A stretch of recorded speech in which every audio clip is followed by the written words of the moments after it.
Hello. This video is the first of a series in which I want to focus on a single work. I will briefly explain what I want to do and how I am going to proceed.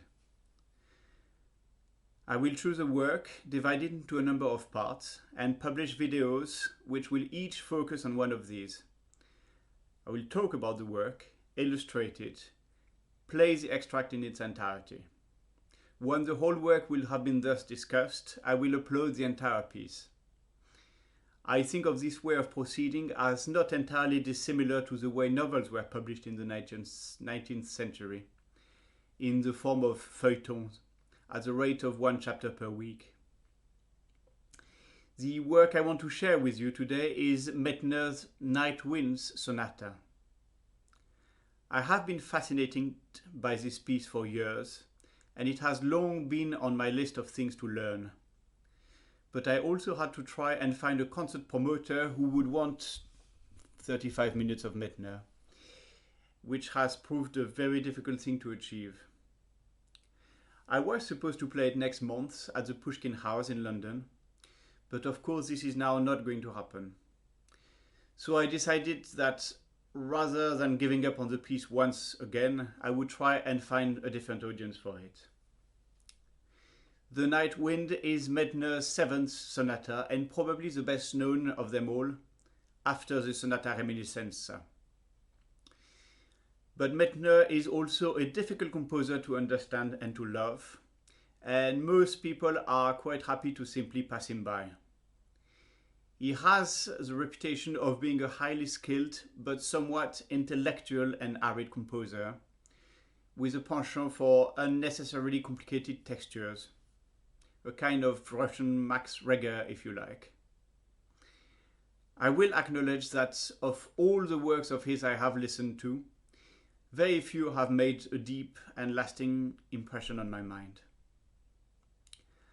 Like most people, I love the Sonata Reminiscenza, and my dream is to find one day a good soprano to play or record the Suite Vocalis, which is perhaps my favorite work of his. The Night Wind is another work which has a tremendous impact on me, and I make a case for this piece being one of the most important sonata written by a Russian composer in the 20th century. I personally rate it higher than either of Rachmaninoff's, to whom the work is dedicated, and put it right next to the best sonatas of Prokofiev. The work is hugely ambitious in scale and in scope. It is, according to Medtner, to be played in an epic spirit. It has an epitaph by the poet Tyutchev, from which its title derives.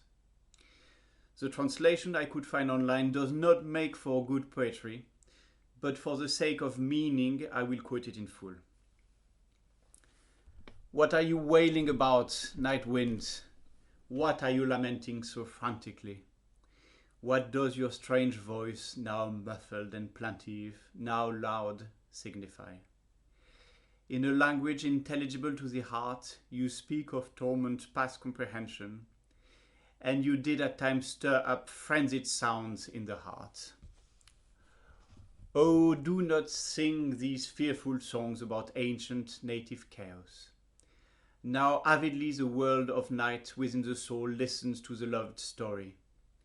It longs to burst out the mortal breast and to merge with the unbounded. Oh, do not wake the sleeping tempest. Beneath them chaos stirs. As you see, this is not good English poetry, but it will give you the gist. The opening is a stroke of genius. It opens in medias res, as though we are witnessing a huge release of pent-up energy.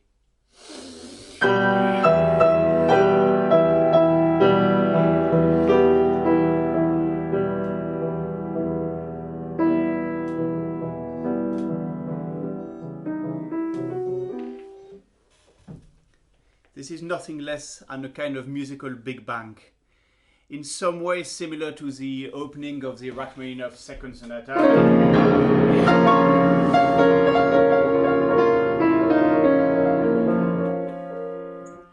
but I do think the effect is even greater with Medtner.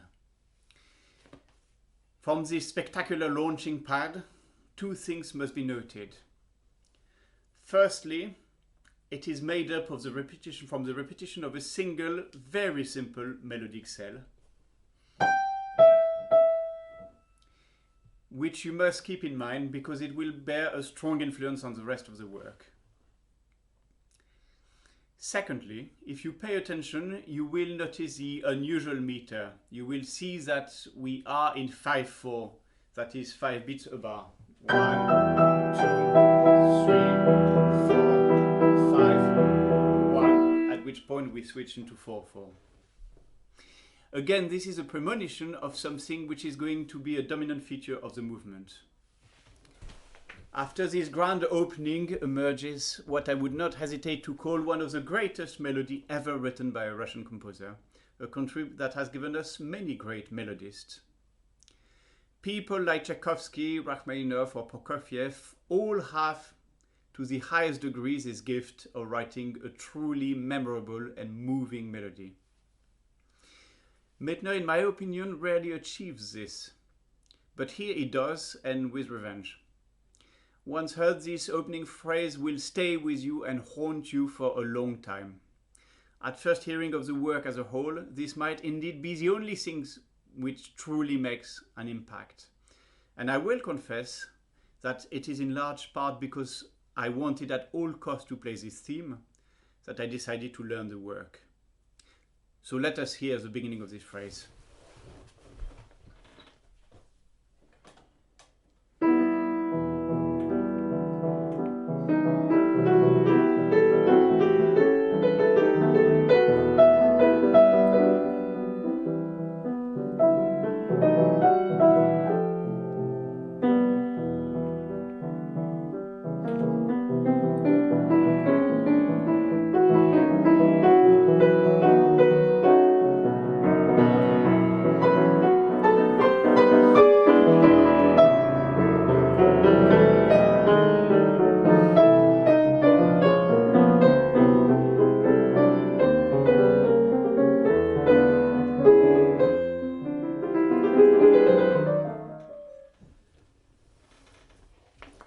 There are several things to take note of here.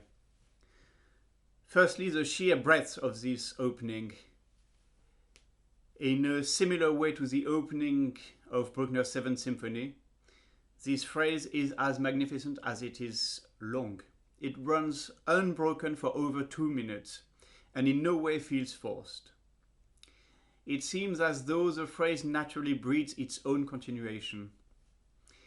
One is reminded of Schubert, who in his sonatas had this gift, which was also his curse, of simply go on with his theme as if intoxicated by it, when actually the structure would rather have him move on. It is very difficult to develop a theme which is so fully formed as being capable of no real transformation which would not weaken it. This is a mistake commonly made by many composers writing in sonata form. The catch, however, is that although it looks at first glance very much like it, this is not really the first theme of the sonata.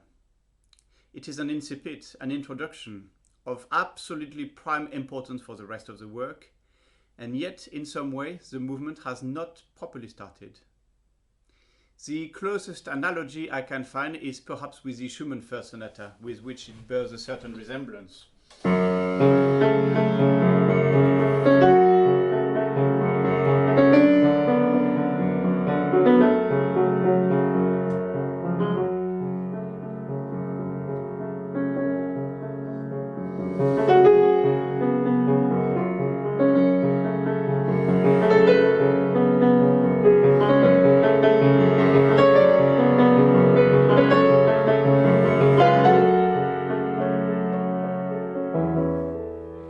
This opening, another noble, passionate melody accompanied by triplets, is also an introduction, not the first theme. And though Schumann does try to insert it in the development, it is actually one of the clumsiest moments of this flawed masterpiece. That theme is too fully fledged to bear any alternative treatment. But let us come back to Medtner. If you have paid some attention to the accompaniment, you will have noticed that it is simply an emanation of the opening motif. If I highlight it, so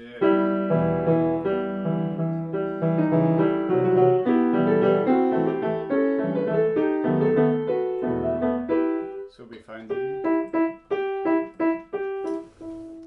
and this is very typical of Medtner, who always makes maximum use of his material, however slight. You will see in this sonata some really astonishing features of counterpoints, particularly in the second movement. For the present, this accompaniment provides a sort of background agitation or perhaps restlessness, which belies the tranquil majesty and nobility of the main theme. Things are very much contained for the present, but there is a clear sense that this will not last. In fact, one could say that the main characteristic of this opening phrase is the way the music keeps alternating between action and repose, tension and release, as if trying to gather enough energy to be able to break free. So if we take the music where we left it, we have our first intimation of a musical depiction of the night wind, which is going to run through a lot of the piece. After this, things settle once again.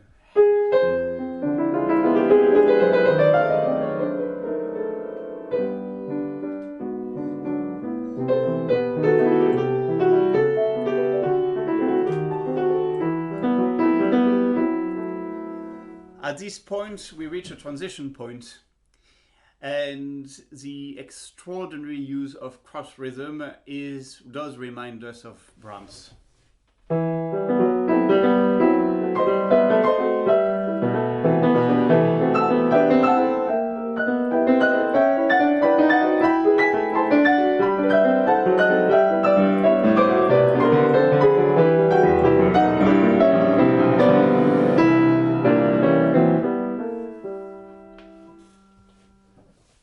And this transition leads us to the last part of this opening, where the initial statement is reiterated, but this time the music becomes more and more unchained and quickly reaches a paroxysm of passion.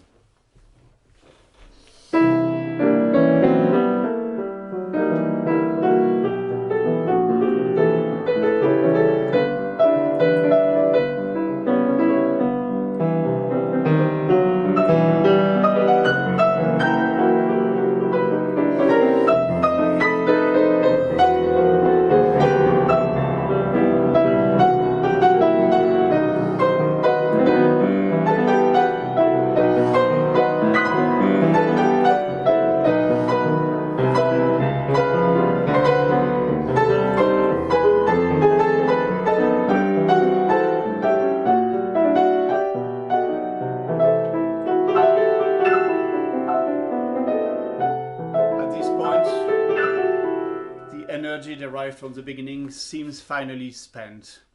It simply hovers for some moments, seemingly directionless. I'll play it again.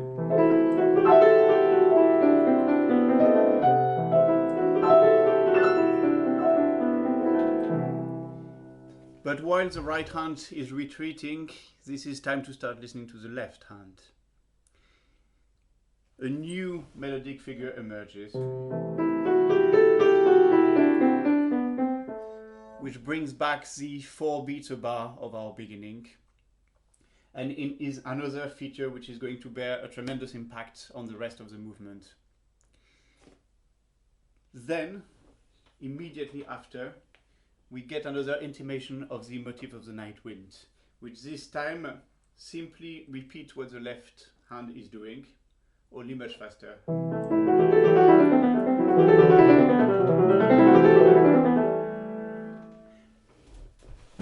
And it goes round and brews itself into a proper storm.